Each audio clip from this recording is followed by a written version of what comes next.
Bonjour tout le monde et bienvenue sur les ondes françaises de Radio Taïwan International. Vous écoutez maintenant le courrier des auditeurs.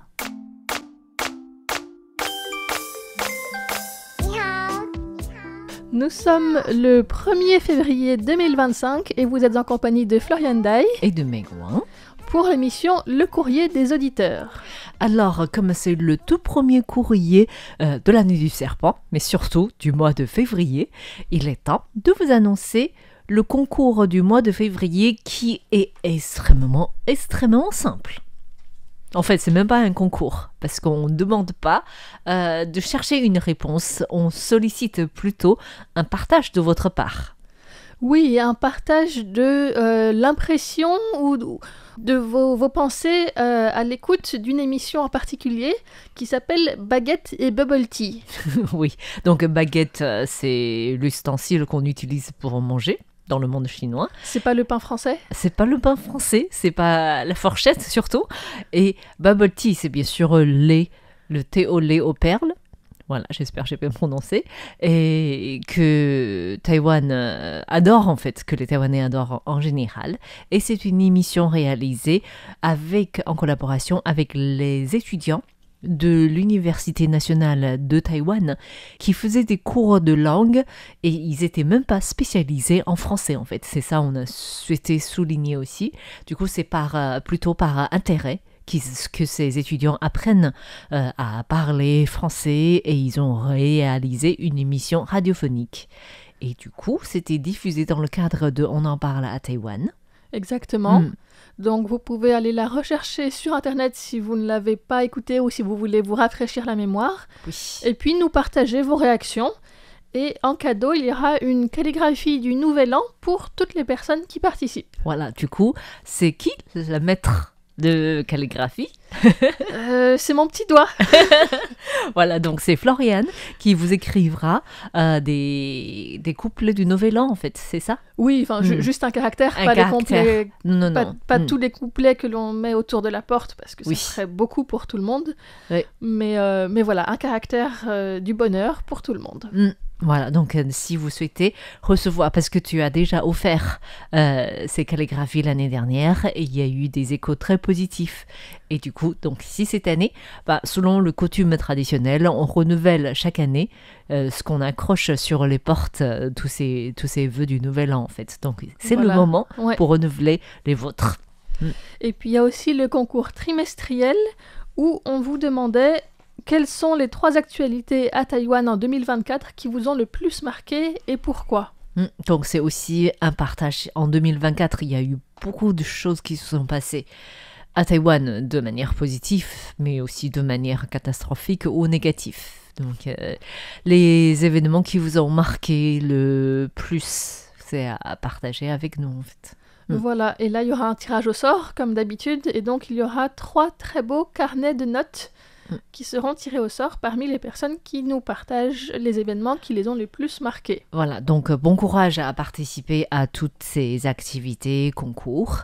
Et maintenant, nous allons commencer à répondre à vos questions, mais avant cela, nous souhaitons bien sûr saluer tous les auditeurs qui n'ont pas raté l'occasion du Nouvel An lunaire pour nous souhaiter une excellente nouvelle année du serpent.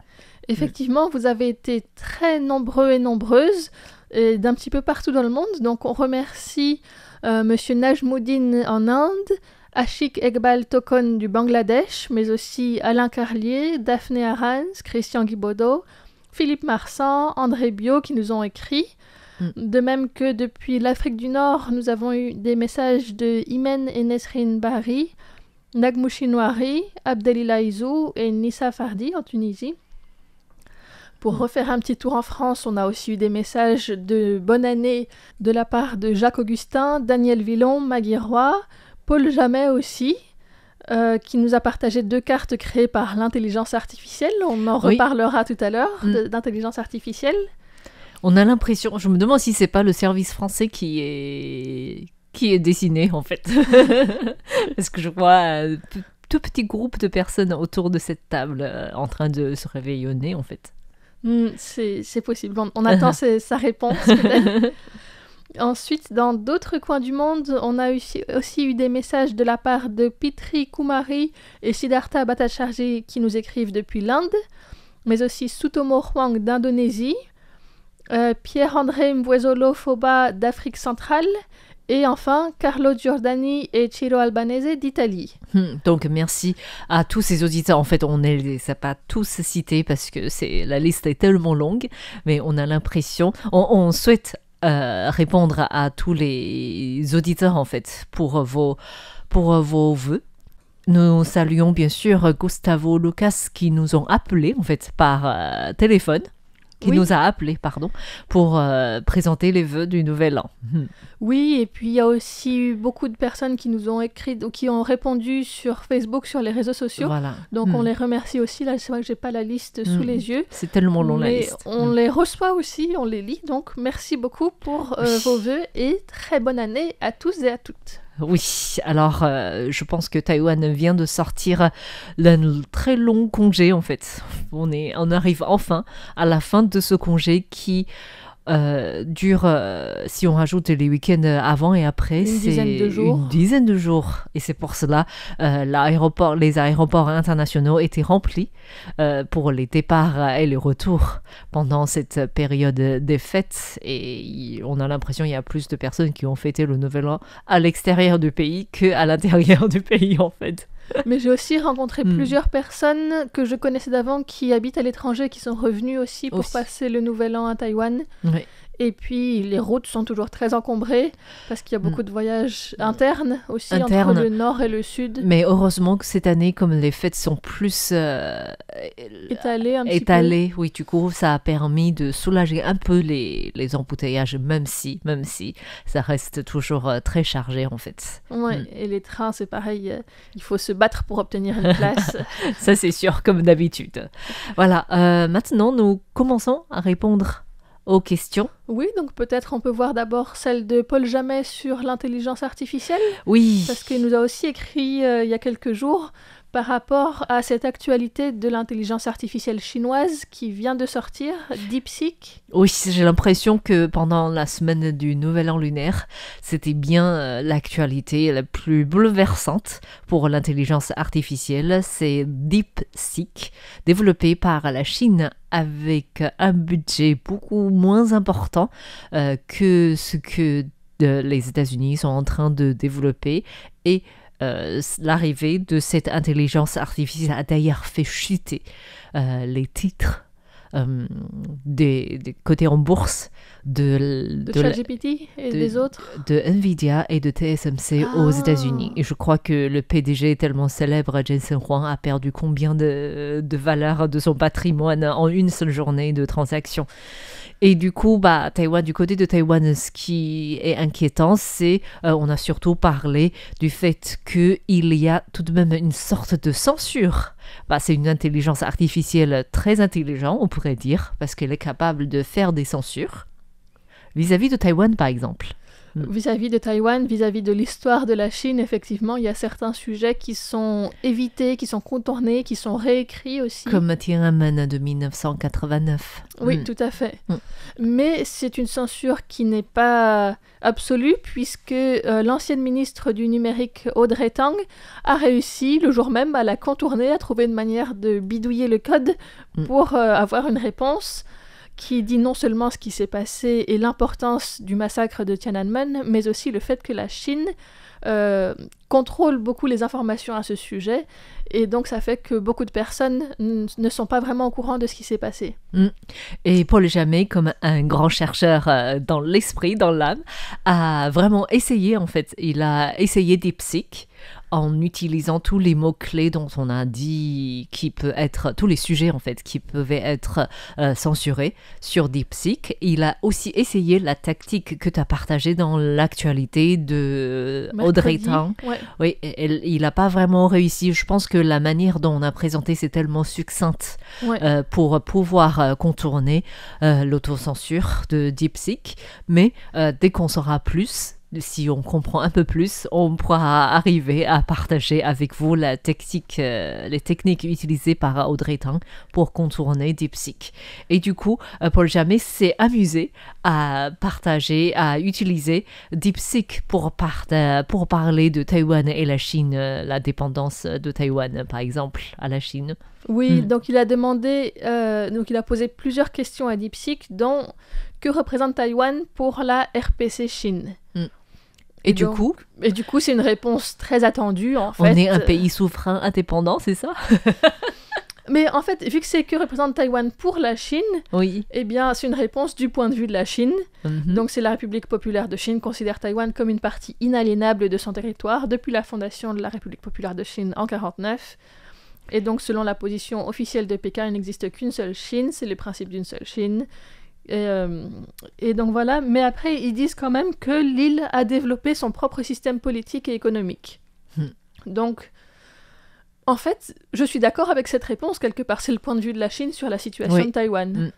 Mais Paul Jammet a également posé une question très intéressante, et cette fois-ci sur l'intelligence artificielle Perplexity, et c'est pour savoir les risques d'utiliser DeepSeek en dehors de la Chine.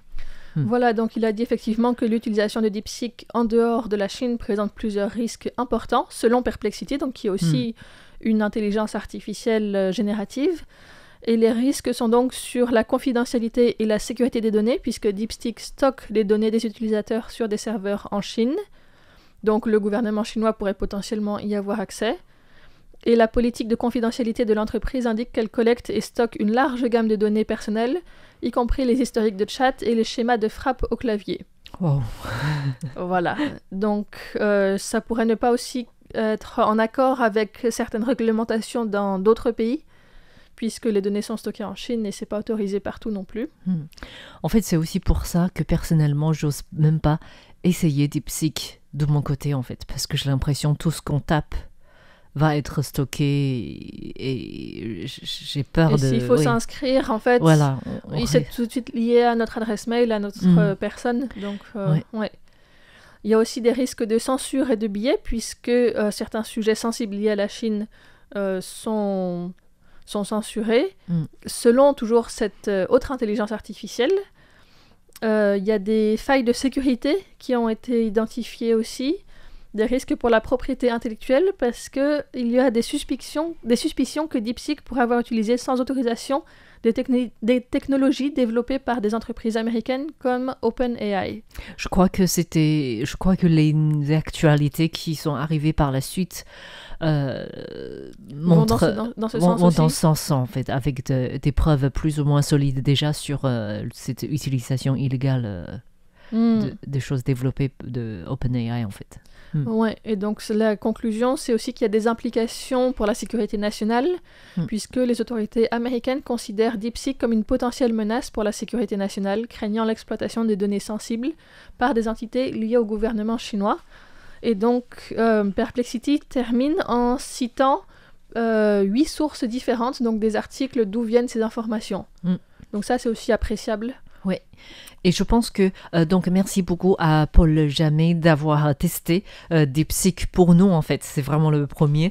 Et avant nous, en fait, on n'a pas encore eu le courage ni de l'essayer. Oui. Mais ça nous permet aussi de répondre à une question de Jacques Augustin, puisque justement avec Fix, on a fait une émission au micro de RTI où on rencontrait David Chaval-Arias, un mathématicien, chercheur, et du coup on a parlé des différentes difficultés, des dangers, des risques des réseaux sociaux, et Jacques Augustin avait une question sur l'utilisation de TikTok à Taïwan. Effectivement, c'est aussi un sujet qui revient assez régulièrement, en plus avec l'actualité aux États-Unis. Tout à fait. En fait, Taïwan, on pourrait dire le gouvernement taïwanais a commencé à interdire, je me demande si c'était pas en 2022, l'utilisation de TikTok pour tous les organismes publics. Et du coup, dès qu'il s'agit d'une structure à financement public, il est interdit de télécharger TikTok, de communiquer ou d'utiliser TikTok de manière générale. Et avec les dernières politiques mises en place par les États-Unis, c'est vrai que les différents responsables taïwanais ont dit qu'on étudie l'éventualité d'interdire TikTok chez le privé. Mais pour l'instant, le gouvernement préfère plutôt sensibiliser la population taïwanaise sur les risques d'utiliser TikTok. Et alors la question qu'on se pose, c'est est-ce que beaucoup de gens utilisent TikTok à Taïwan? C'est ça la bonne question, parce que selon les données en mai 2023, on n'a pas encore les données de 2024. Donc sur les réseaux sociaux, 55% des Taïwanais utilisaient Facebook, suivi de Instagram, et TikTok représentait 2,65% du marché de l'époque. Mais en proportion par rapport à la population de Taïwan, j'avais vu assez récemment que c'est à peu près un tiers des gens qui ont TikTok, et surtout les jeunes. Oui, parce que je trouve que les jeunes sont très sensibles aux vidéos, des courtes vidéos en fait. Et ça, c'est quelque chose qui marche très bien, et des vidéos sans voix, on ne sait pas pourquoi, on reçoit des vidéos proposées par TikTok, tel ou tel genre, et du coup c'est vrai que ça reste très, très utilisé à Taïwan, et on ne sait pas, c'est pourtant les autorités tentent d'avertir les Taïwanais sur justement la sécurité, parce que selon les chercheurs taïwanais, en utilisant TikTok, on risque de perdre des informations par rapport, par exemple, à la géolocalisation d'une personne. Toutes les informations à l'intérieur d'un téléphone portable peuvent être récupérées. Toutes les visites en ligne de, par exemple, les pages Google qu'on a ouvertes peuvent être prises, tout comme les mots de passe qu'on sauvegarde, et aussi les techniques de reconnaissance faciale. Toutes les données qu'on a stockées à l'intérieur d'un téléphone portable risquent d'être volées en fait. Oui, parce que c'est sûr que si on y publie des photos, il y a un accès qui est fait entre les photos, par exemple, de notre téléphone ou les vidéos et TikTok, et il y a beaucoup de choses qui sont... Oui, et du coup, effectivement, il y a un risque. On ne sait pas encore ce qui va se passer à l'avenir pour cette plateforme de réseaux sociaux, mais pour l'instant... c'est surtout chez les jeunes que c'est inquiétant en fait. Ouais, et puis je pense que les jeunes utilisent aussi beaucoup Xiaohongshu, qui est une autre application chinoise. Oui. Avec des vidéos également, et qui a aussi une certaine popularité à Taïwan. Je ne sais pas si c'est la 4e du coup après TikTok.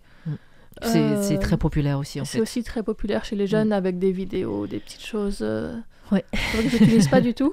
Mais voilà, il y a... Les plateformes chinoises sont effectivement présentes à Taïwan. Oui, et j'ai l'impression que le monde virtuel est tellement... il y a tellement de risques qui sont partout, et surtout pour les utilisateurs qui ne sont pas avertis en fait. Ouais, parce qu'on ignore beaucoup de choses qui sont possibles à travers ça. Donc... Prudence. Voilà. C'est le mot de recommandation pour l'année du serpent en fait. Donc merci beaucoup à Jacques Augustin d'avoir posé cette question. Merci pour vos rapports d'écoute. Merci aussi à Paul Jamet d'avoir fait ce partage. Tout à fait. Est-ce qu'on poursuit avec une question sur l'éducation justement? L'éducation, pas uniquement par rapport à l'intelligence artificielle, mais l'éducation en général, puisque Siddhartha Bhattacharjee nous a rappelé que le 24 janvier était la journée mondiale de l'éducation. Et donc, il demandait est-ce que c'est célébré à Taïwan? La réponse est non. J'ai trouvé qu'un article dans l'actualité cette année, en cherchant bien, par un groupe qui pousse à la mise en place des critères environnementaux, sociaux et de gouvernance des Nations Unies, et donc qui présente les efforts d'un groupe scolaire pour intégrer ces objectifs dans le programme scolaire. Mais c'est vraiment pas grand-chose et c'est pas célébré globalement. Même le ministère de l'Éducation n'a pas fait de communiqué à ce sujet. Donc en plus, cette année, c'était tombé quelques jours avant le Nouvel An chinois. Et donc pendant les vacances... C'est déjà en plein vacances scolaires pour les écoliers en fait. Ce qui est vraiment célébré, c'est la journée des professeurs. Le 28 septembre. C'est ça, la fête des professeurs. Mais donc c'est pas cette journée de l'UNESCO, de l'ONU, pardon. Donc Siddhartha demandait aussi s'il y a une éducation gratuite et pour tous à Taïwan. Alors au niveau des prix, pas vraiment, non. Alors dans le public, en primaire et secondaire, oui. Mais il y a aussi beaucoup d'écoles privées. Et donc là, j'ai trouvé comme prix en primaire environ 350 à 700 euros par semestre. Pour les privés. Pour les privés, Oui. oui, pour les primaires privées. Et en secondaire, 500 à 800 euros par semestre.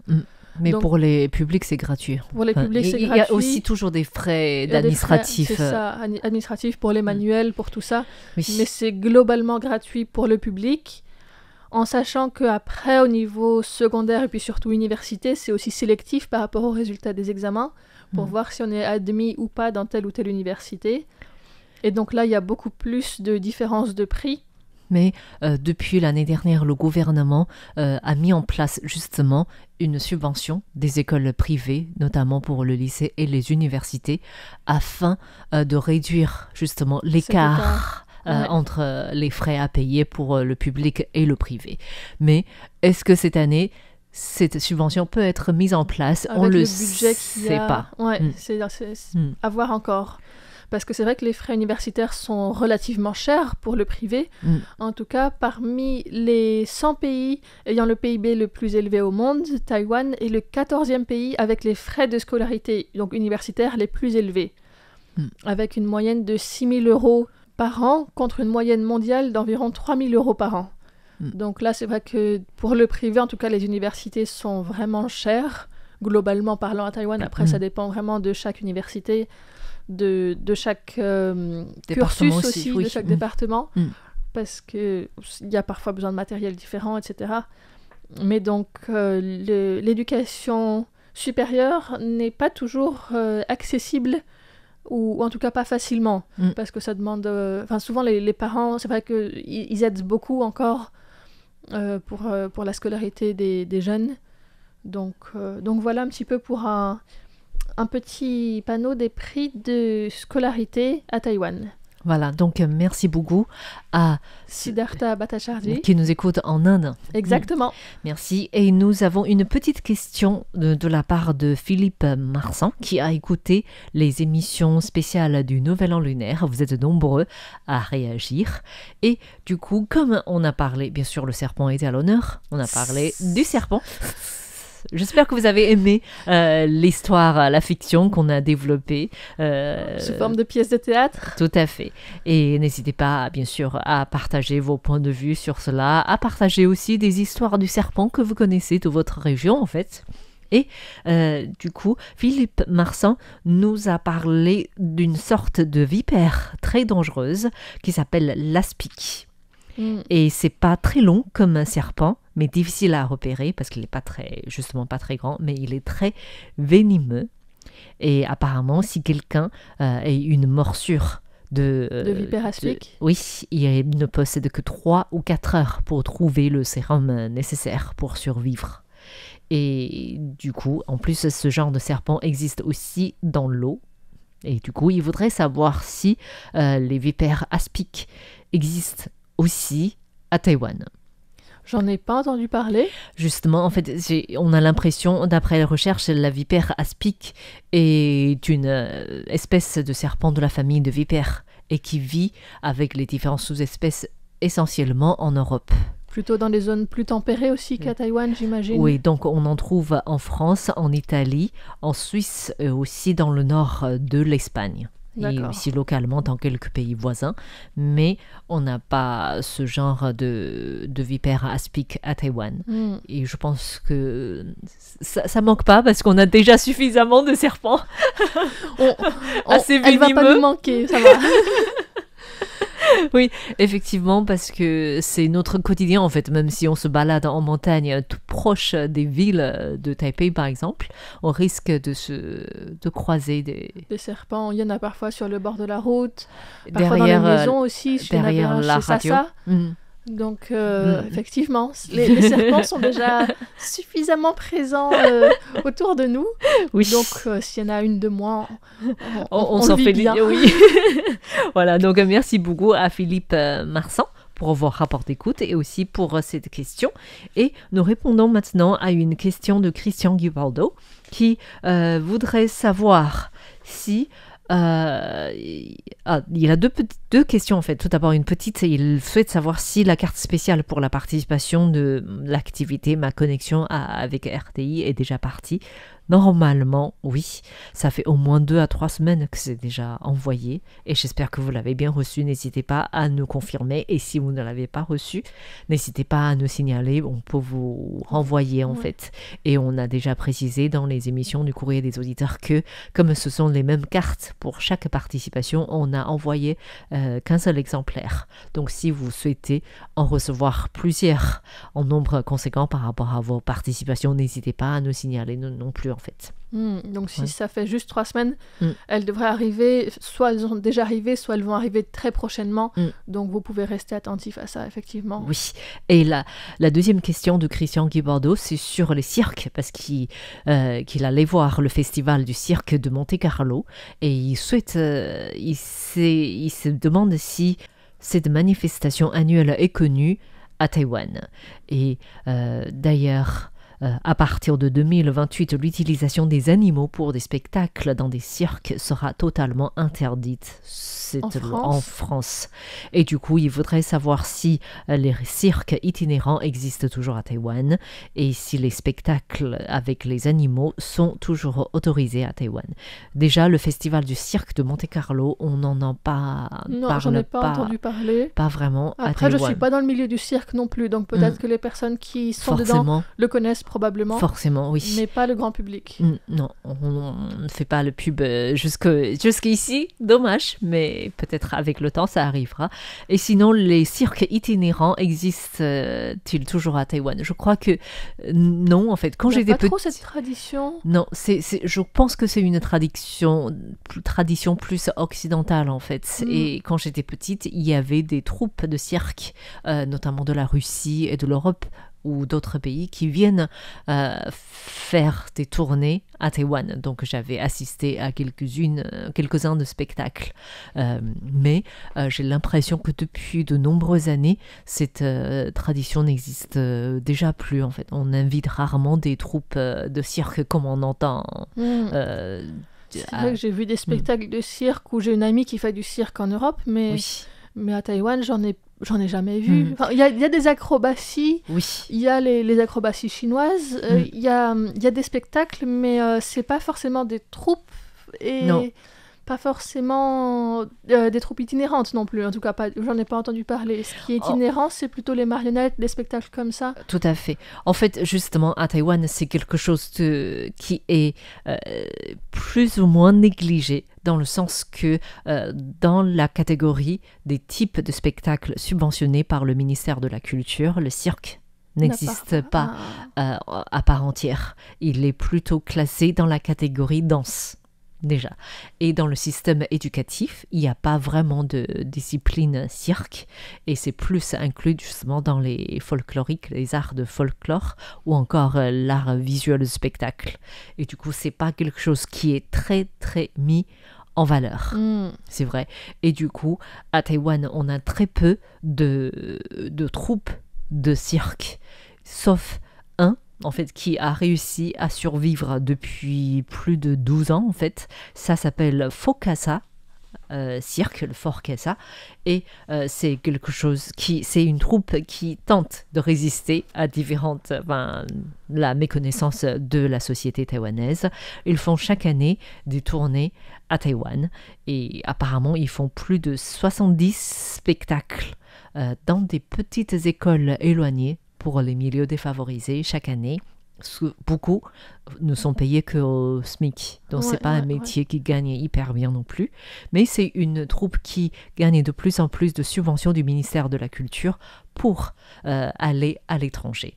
Et quant aux animaux, c'est de moins en moins autorisé. Il y a une loi qui réglemente la présentation de spectacles des animaux dans les cirques ou dans des parcs aquatiques. Effectivement, oui, donc c'est quelque chose qui est aussi diminué à Taïwan. Oui. Eh bien, merci beaucoup d'avoir suivi ce courrier des auditeurs du 1er février 2025 et le premier de l'année du serpent. C'était Megouin et Florian Day. Au revoir, bonne année. Bonne année.